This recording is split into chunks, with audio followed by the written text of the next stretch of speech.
Bueno, para continuar con nuestra línea de investigación titulada Guía Práctica Clínica basada en la evidencia, evaluación e intervención en neonatos que se encuentran en la unidad de cuidados intensivos neonatal UCIN, bajo la supervisión de mi docente Diana Lislet Castillo Rivera, yo, Mariana Yanelis Contreras Palomo, estudiante de octavo semestre, daré a conocer dos interrogantes importantes. El primero es cómo se evalúa el proceso de deglución en los neonatos que se encuentran en UCIN. Y el segundo es cómo se da ese desencadenamiento del reflejo de succión, cuáles son los factores que intervienen, cómo se evalúa y cómo se interviene en neonatos que se encuentran en UCIN. Bueno, mi bitácora se compone de resultados, análisis, recomendaciones y por último referencias bibliográficas.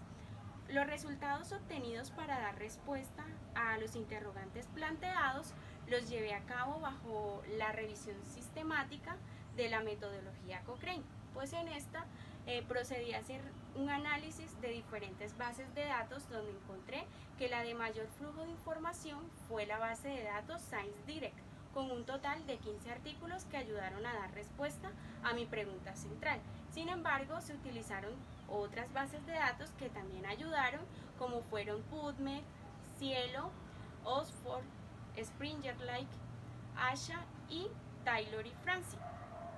Se pudo evidenciar que sí hay información teórica que puede ayudar a dar respuesta a esta pregunta, donde clasifican las herramientas de evaluación entre objetivas y subjetivas. Para la segunda pregunta, también hice análisis de diferentes bases de datos, pero en esta ocasión la de mayor flujo de información fue la de PubMed, con un total de 7 artículos que ayudaron a dar respuesta a mi pregunta central. Sin embargo, en esta se encontraba que la mayoría de las estrategias de intervención eran implementadas en neonatos que presentaban patología base, como lo eran parálisis y edemas. Además de eso, se evidencia que la mayoría de la información encontrada sobre las herramientas arrojan son datos cualitativos sobre la aplicación de ellas, pero no datos cuantitativos en estudios de casos o ya sea en casos aleatorizados, para conocer cómo serían esos datos que arrojan estas evaluaciones en los neonatos. Ya teniendo el análisis completo de mis revisiones de los artículos, procedí a hacer el análisis según la metodología Gray Pro, pues es tan importante para yo clasificar mis artículos en sesgo, pero encontré que los sesgos de mis artículos se encuentran entre bajo y moderado, es decir que las recomendaciones se debían clasificar entre fuerte y débiles.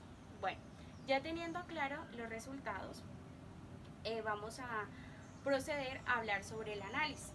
Entonces, para el análisis de la primera pregunta debo empezar porque la alimentación del recién nacido es un sistema complejo y dinámico, por tanto es importante saber cuándo ésta está bien y cuándo ésta no está bien. Resulta ser una tarea muy difícil, sin embargo, ya existen herramientas metodológicas, guías, protocolos y exámenes específicos que den a conocer cómo es el comportamiento del proceso deglutorio en los neonatos. Por tanto, desde el año 2017, por medio de la implementación de las guías prácticas basadas en la evidencia, han surgido nuevos fundamentos teóricos y herramientas que permiten caracterizar el comportamiento de la deglución. Entonces, estas herramientas las clasifican desde un sistema complejo y dinámico, el cual se debe caracterizar por dinámicas de tracción donde se tienen en cuenta y se abordan lo que son los reflejos primitivos que hacen parte del proceso deglutorio. En estos entraría ya lo que es la coordinación de succión, deglución y respiración.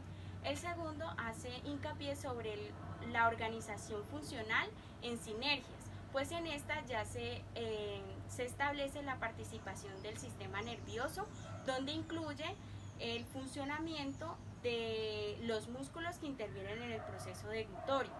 La tercera sería el comportamiento exploratorio y emergencia. En esta se tiene en cuenta el reflejo de búsqueda del neonato, pues él puede explorar las propiedades de textura, temperatura y el sabor de la leche. Y además, como emergencia, ya sería cuando el niño se le formula una leche adicional, y en ella pues ya el niño podría tener un sesgo de obesidad o podría estar presentando obesidad.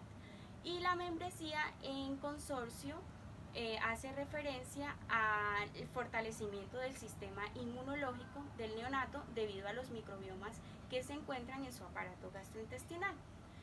Eh, ya teniendo claro esto, podríamos decir que sí existen herramientas de evaluación diagnósticas subjetivas que describen los patrones fisiológicos y el comportamiento de la alimentación. Empecemos por la primera. Una de ellas es la escala de evaluación neonatal.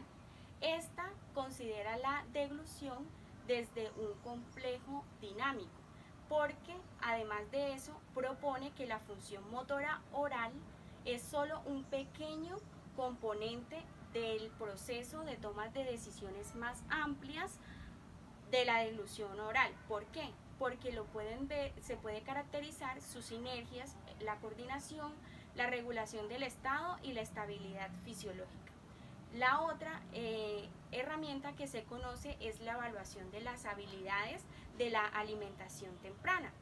Esta, para evaluarla, lo que hace es tener en cuenta tanto la preparación como la tolerancia de la alimentación oral en los recién nacidos. Además de eso, también logra darnos una visión de cómo se encuentra la alimentación, la coordinación, la respiración y la estabilidad fisiológica. Estos dos protocolos mencionados son parte de la tendencia actual hacia el establecimiento en la unidad de cuidados intensivos neonatal, pues esta da a conocer nosotros como fonoaudiólogos cuál sería el instrumento que se utiliza para conocer el proceso de la deglución en neonatos, ya sea términos o prematuros. Como evaluaciones objetivas tenemos la videofluoroscopia. Este tiene por objetivo examinar la función de la deglución en todas las fases y a su vez aportar información dinámica. Y por último, la evaluación endoscópica de la deglución con fibra óptica.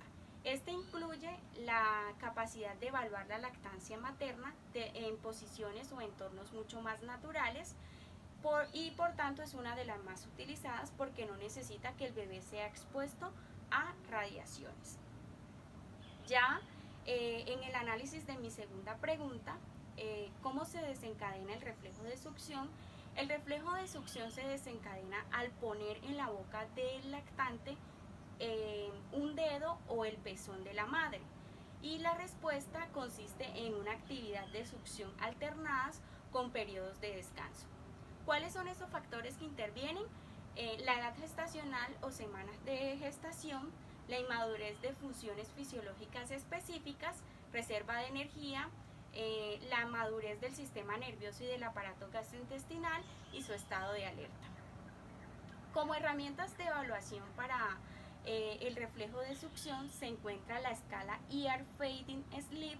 Esta es una herramienta que aporta información relevante para describir el proceso de deglución oral en lactantes prematuros, permitiendo identificar el área de mayor dificultad que requieren tratamiento profesional. Nosotros como fonoaudiólogos, por medio de la aplicación de esta escala, podemos observar los aspectos anatómicos y funcionales de la cavidad oral, los reflejos adaptativos y clasificar el desempeño de la succión no nutritiva y la succión nutritiva. Luego de saber esto y tener claros los resultados durante esta evaluación, lo que se propone es el tratamiento de la rehabilitación, el cual consiste en el posicionamiento del niño y del cuidador al momento de la alimentación, pues esta podría darse de la siguiente manera.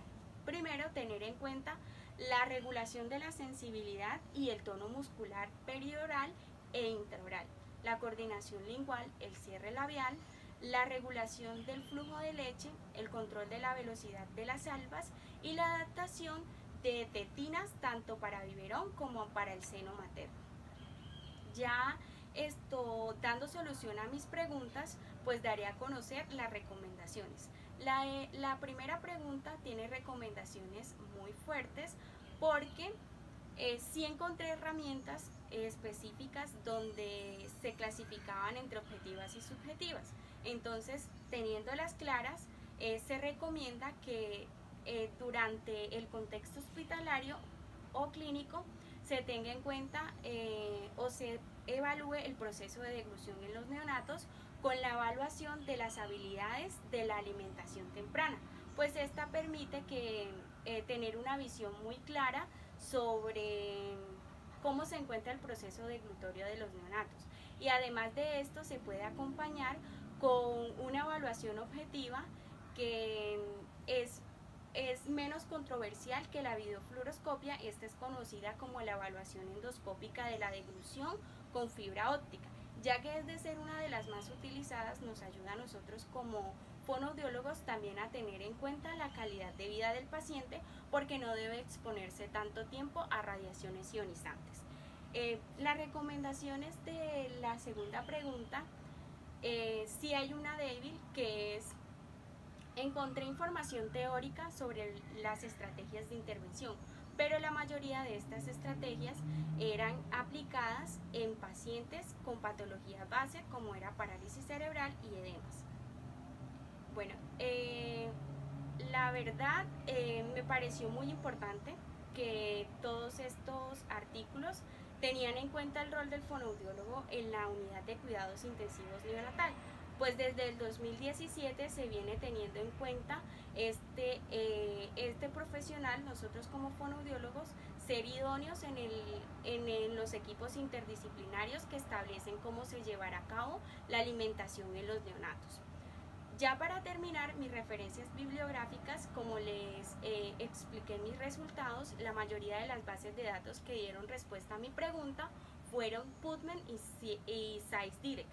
En estas encontré artículos muy interesantes donde daban a conocer el rol del fonoaudiólogo y determinaban tanto las estrategias como las herramientas de intervención que se deben tener en cuenta para evaluar la deglución y el desencadenamiento del reflejo en los neonatos que se encuentran en la unidad de cuidados intensivos neonatal UCIN. Muchísimas gracias.